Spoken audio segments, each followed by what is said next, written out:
What is up, Internet? It is your boy ChasmRift here, and today I have a guide on best of 3 battling format. This video was something I considered making back in 2020 after COVID canceled events, but recently a lot of people have been asking me what I mean when I say this is a cheese strategy, or I could beat this person in a best of 3, or this wouldn't work at a tournament. And well, with the VGC season resuming in 2022, I figured this is a great time to make a video breaking down key differences between best of 1 and best of 3. Both in team building, for the mental play, and even the psychology behind it. Fair warning, since I can't give a beginner and intro guide in all of my videos, I will assume you have a general understanding of Pokemon battle mechanics and how moves work. Otherwise, I do have a playlist of guides, and there are also sites like Bulbapedia to use as a source while watching this. Well, let's get started. What is the significance of best of 3? Well, for those who follow competitive Pokemon, there are many levels of competitive events to compete at. Premier challenges and mid-season showdowns in particular are smaller scale events that yield less points than the bigger events, and in turn less people typically will be in attendance. Not only that, these events are ran by people we call Pokemon professors, basically glorified tournament organizers in layman's terms. Depending on the TO or how they decide to run the event, it could be best of 1 or best of 3, but generally top cut at these events are in a best of 3 format. This is important to understand for those who may want to compete and make a run to Worlds. The other bigger events are in best of 3 formats, so they aren't worth breaking down the details at the moment. Now that you understand the significance of best of 3 from a tournament perspective, we can get into the details. So the difference between best of 1 and best of 3 comes down to the viability and practicality of strategies on teams. Having a solid game plan is absolutely crucial for battling, as many of you know. In best of 1, you can get away with strategies by having an element of surprise on your side or trying something unconventional. It may be easier to explain with examples. The move Ally Switch has been a controversial topic of Generation 8 since it has priority, extremely accessible in comparison to redirection moves like Rage Powder and Follow Me, and it does not have a success cooldown like, say, using Protect multiple times in a row. So as you can already imagine, Ally Switch can be extremely annoying move to deal with. In best of 1, you may have an opponent using Ally Switch every turn, or they could use it whenever one Pokemon is in immediate danger, or maybe they use it in a seemingly random pattern to try and throw your opponent off. Combine that with the fact that many Pokemon have access to Ally Switch while also having a large move pool at their disposal, this move can be a huge difference maker in best of 1 matches. Ally Switch is problematic in best of 3 still, but not nearly as bad. As I listed earlier, if your opponent uses Ally Switch with some type of pattern associated with it, you can pick up and accurately predict when they may go for it. It is still a mind game, but if your opponent had a hard trick room lead and like to turn 1 Ally Switch, and they went for the same leads in game 2, as opposed to trying to make a play with no data on them, in this instance you now have a coin toss. Either they turn 1 Ally Switch and go for trick room, or they do not. As the player on the opposing side of the setup, these are infinitely better odds than the first scenario. Another example of having the benefit of best of 1 could be beat up justified teams. I have personally been tricked up by this at Premier challenges by people who build what looks like a seemingly normal team and take advantage of hiding beat up justified into the matchup. Of course, this is not as bad for the opposing player if they are focused and mentally in a good space, but someone who is fatigued from competition can easily overlook Whimsicott Arcanine, Whimsicott Lucario, Dragapult Arcanine, etc. on a team, and now they have an uphill battle to climb in a match. In a best of 3, if the opponent showed they have such a strategy in their team, this has now been exposed, the opposing player can make adjustments to counter it. Finally, another team you may see is teams with multiple modes. This is annoying in best of 1 scenario, as you may have to play a game of rock paper scissors. If you saw a team like this on the rank ladder, there was not 1, not 2, but potentially 4 different lead cores available to this team. Possibly even more depending how degenerate the player who is using this type of team may decide to play. While the clear downside to this team is they can very well lose if the opponent accurately predicts the lead, or from the lack of team synergy they may have, but they are willing to take this trade-off by forcing the opponent to try and make a solid prediction. And then you finally have shenanigans that nobody can truly predict, like flinging a focus energy berry to activate weakness policy. That type of strategy clearly has best of 1 intentions associated with it, because think about it. What is the use of fling and the berry being held if hypothetically the weakness policy Pokemon was taken out of the equation? Exactly how potent is this team if someone hypothetically spam Follow Me? or use the Pokemon like Regieleki to one-shot the Tornadus. See how limited this could be? Secondly, the strategy pays off the element of surprise. Since there are dozens of viable items to be used on either Pokemon, I can't make a solid read without any details. In a Game 2 scenario, now that I know the moves, items, and their ideal win condition is, I can properly adjust in case they try the same tactic again. I hope this clears up the air on best of 1 based strategies. The key difference is having some element of surprise associated, or playing off the fact that the opponent has little to no data on your team, as opposed to being strong and consistent even in the face of adversity. This is not to say being innovative or creative is considered cheese. Take my Scrafty, as I have used as of late in Series 12. Being the Scrafty master that I am, I love seeking new and unique ways to bring out his full potential. This time I decided to run Quick Guard. This is not a strategy that only works in obscure or very specific scenarios, but had levels of consistency in mind. Investing EVs into my Scrafty, I can outspeed common Incineroars, meaning my Quick Guard will block their Fake Out. Grassy Glide used in grassy terrain has priority, so I can shut down Rillabooms in uncommon arenas in each scenario. Moves like Shadow Sneak on a Mimikyu, Sucker Punch on a Urshifu Single Strike, Aqua Jet on a Rapid Strike Urshifu. Since Prankster boosted moves cannot work on Scrafty, Quick Guard protects my allies, and we have receipts of this working with much success for me. Another example is Golden Gorgle's Cinderace in the best of 3 match we had. We will get more into this match in a second, but he ran a Cinderace in his G-Max form and purposely did not run a Fire type move. He himself stated the G-Max form was to throw opponents off. This is a display of great innovation as it plays off of the psychology of the opponent. Because if you ask 9.9 out of 10 players, they would assume you run a G-Max form to benefit from the G-Max move. With this benefit of knowledge for Golden, he has a psychological advantage over me or any opponent since we naturally fear a Fire type attack from him during team preview and in the match. On the flip side for my team, I was running an Iron Ball Rillaboom. My team's flaw was that we got shut down hard by Psychic Terrain and Side Spam, and since Indeedee and Rillaboom have the same base speed, a possible speed tie could occur.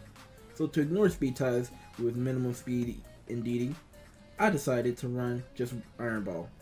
For myself, I can play off potential Assault Vest or Colbert Berry since Golden noticed I'm not running Life Orb or doing Choice Banded damage, also because I want to be choice locked into my moves. Game 1 was a textbook win for Golden. I feared his potential dual Fire type lead he had, and honestly all 4 Pokemon I brought were at the mercy of Cinderace. Within 2 turns, he already wiped out my Rillaboom and Whimsicott, but I was able to intimidate Cinderace and set up Tailwind. Being down 4-2, I decided my best chances of winning was to lower his attack and go from there. A combination of good switch outs on Golden part and a Draco Meteor miss on my end secured him the win, but the biggest W in his favor was the lack of information he revealed to me. You see his Indeedee was running Chesto Berry, using a cheeky rest strategy. He didn't give me vibes of not running a Fire type move since his max Airstreams made sense to nullify my potential Tailwinds. So for Mr. Golden Gorgle, he not only has the Game 1 win, but he has the slight edge and tactical advantage. Game 2 is a little different however. He switched up his leads, which my gut told me he would, but I played it safe to prepare for Cinderace and Cinnamoroar on lead again. Here we, and I seriously mean we, learned that my Duraludon could tank a Helping Hand boosted G-Max Might, and with luck on my side, with Confusion RNG, I was able to pull out the win. It helped me that Golden later revealed that he underestimated my Scrafty and his importance to the matchup.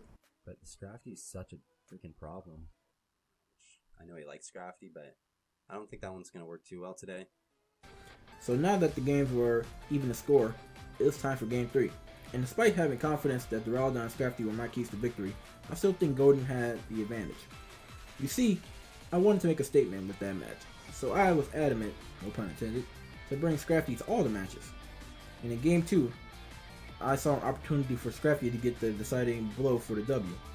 In doing so, I made a crucial error. I revealed Bounce and Sucker Punch on my Cinderace, which Golden took note, from his point of view, to guess that I most likely was running a fully offensive standard Cinderace with no Protect or Iron Head. You see, when it comes to best of 1, you can get away with revealing your entire hand if you choose. The downside is, if you rematch the player, like the Slowpoke team I faced 3 times in my 100 RNG video, any information you give away carelessly can be used to counter you. Same applies to best of 3. When a Game 2 is guaranteed and Game 3 is possible, instead of going for a cute victory or try to elect for a 100% accurate move over a move you're already shown, that can make a world of difference in the next game.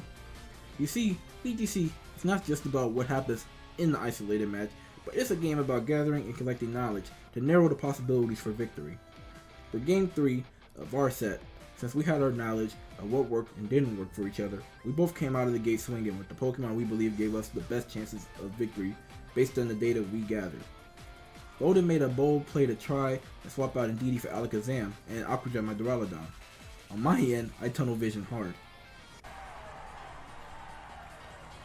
Okay, this isn't cash money.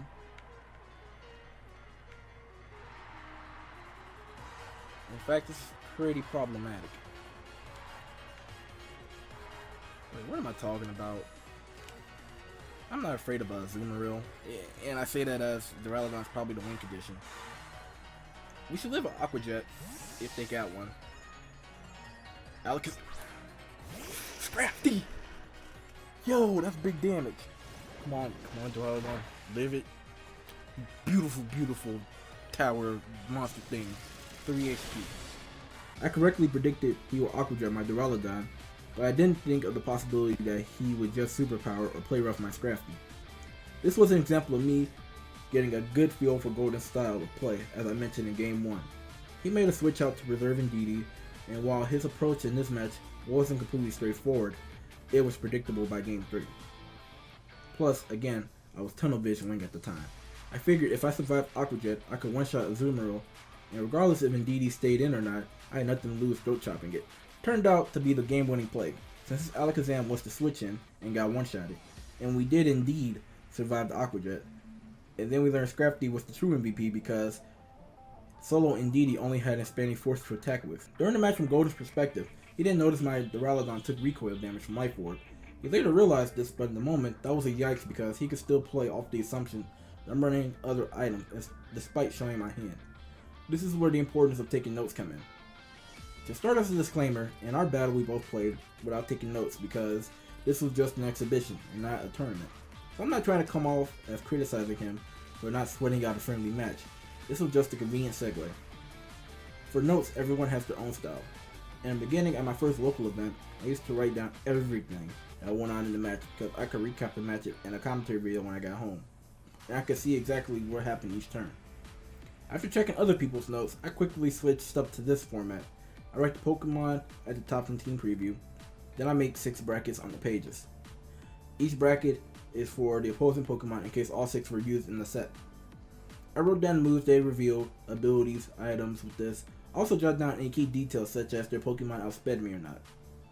While this isn't as detailed as my original method, this was much better in real time since I don't have to spend the entire timer to take notes. Plus, if I needed to remember what moves their Mon used, I don't have to skim through paragraphs of info. Note taking is key at an event, whether it be in person or you competing in an online grassroots tour. They allow you to collect data on the opponent that could be crucial for Game 2, which in my opinion may be the most important game. With notes, you can keep tabs on info without memorizing everything at once. Pick up on the opponent's patterns. See their team from a different perspective than just team preview or raw memory alone. As an added bonus, if you make a top cut of an event, or if there is an additional event going on that day, in the event you rematch a previous opponent, you now have their playbook in your hands, which should alleviate stress or build confidence since you have some knowledge before the new rematch. Now that we got formalities out of the way, here are some data about the importance of playing best of 3 compared to best of 1. You see, the first game in best of 3 is extremely critical. It sets the tone for the remainder of the set, and while a player may have a trick or two up their sleeves to surprise an opponent, in an environment where players are given a second chance, limits the viability of banking on surprise tricks. For Game 1, it is an opportunity to fill out your opponent, understand the sets their Pokemon are running, analyze their thought processes for why they brought the selected Pokemon to the game, scout for any patterns or habits they rely on with the team from the matchup. Winning Game 1 is a big wave of momentum. I'm not saying this, but rather I have my own personal data. In a tournament that was best of 3, when I won Game 1, I won 71.5% of my sets. These are Scrafty tier numbers. This is much better by comparison to when I lose Game 1, I only win 22% of those sets. That's terrible. Those are Flygon numbers. So statistically speaking, I am almost 4 times more likely to win the entire set if I win game 1. The answer is simple, of course. Having game 1 victory gives me the advantage. I have to just win one more, while my opponent have to clutch out 2 wins with their backs to the wall. But there's much more that goes into why a game 1 victory has so much merit. Essentially, winning game 1 means the ball is in your court. You control the tempo of the set, since your opponent must now make tougher guesses in a tighter spot. Your Pokemon selected for game 2, as well as your opponent's Pokemon, matter extremely. If you win game 1, you have options. Will you choose to bring the same Pokemon and force your opponent to try and beat your initial strategy? Will you switch up the lead of your team to try and throw your opponent into a blender? Or will you have a combination of both, and bring a combination of both the key factors of your game 1 victory mixed in with something else? Each has their pros and cons. The pros to the first one is that you essentially give up no data on the opponent about your other 2 Pokemon. In the event you win, and you guys have a rematch in Top Cut. You also get to see how does the opponent adjust and respond to try and counter your lead. The con of this is this is a risky game. If your opponent who tunnel visions or just doesn't understand the layers of best of 3 adjustment, your answer to hard counter your game 1 core can lead to a game 2 win for them. The pros for the second option is you force your opponent to guess. If your opponent brings their new changes to respond directly to your game 1 core, you essentially catch them off guard with their pants down. The cons to option 2 is you expose more of your team to the opponent. If they find a way to win against your new mode, or just boldly predict you will lead a new core, then a game 3 is possible with them having more data than before. The pros to option 3 is you have a safety net and a failsafe in 1. While the team may not be as solid as the original core, they give you a strong back foot to work with if you're confident in your data collecting of the opponents and their mannerisms. The cons to this is this does not work for all teams. For example, if you run a Torn Ogre hyper offensive core with Pokemon capable of Trick Room on the team, they can clash into one another if things get derailed or you are not careful as a player. Now that I brought these ideas to your mind about game 2 lead adjustments, I guess the question is, what type of player are you? Personally, I believe it all depends on the opponent and the match itself. I'm no psychology major, but if you see your opponent is visibly stressed, then maybe switching to option 3 may be the answer. If the match was extremely close, you may want to go with option 2 to try and win with a different mode. If you open the can of whoop ass on the opponent, then maybe sticking to option 1 lead is the correct play. But of course, you should take those suggestions with a grain of salt, because every matchup, every opponent, even the pros and cons, vary greatly across the board. Now, you may be asking yourself, well, what do you do if you lose game 1? Well, the answer to that is, it's very complicated. Everything I listed here, it applies in the opposite for a player who's stuck in a losing situation. My best advice I can give you is, have great note taking, be confident in yourself, and just be very observant to the matchup. Maybe you picked up on a pattern that your opponent used to actually secure W over you in game 1. It can use the reverse sweep them. All I have to say is, it is very difficult to try and get a comeback win if you lose game 1. So you must go in with a level of urgency, but still calmness and confidence if you want to clutch out potential game 2 and 3. So that's about it. Let me guys know how you feel about this, and if you have any questions down below. Like I said, playing best of 3 is vastly different than best of 1. I hope that I did show and give a full detailed explanation that is very clear and concise to you guys. Anyway, I'm about to get out of here. I got some training to do for some regionals and internets and, being a future world champion. So, bye.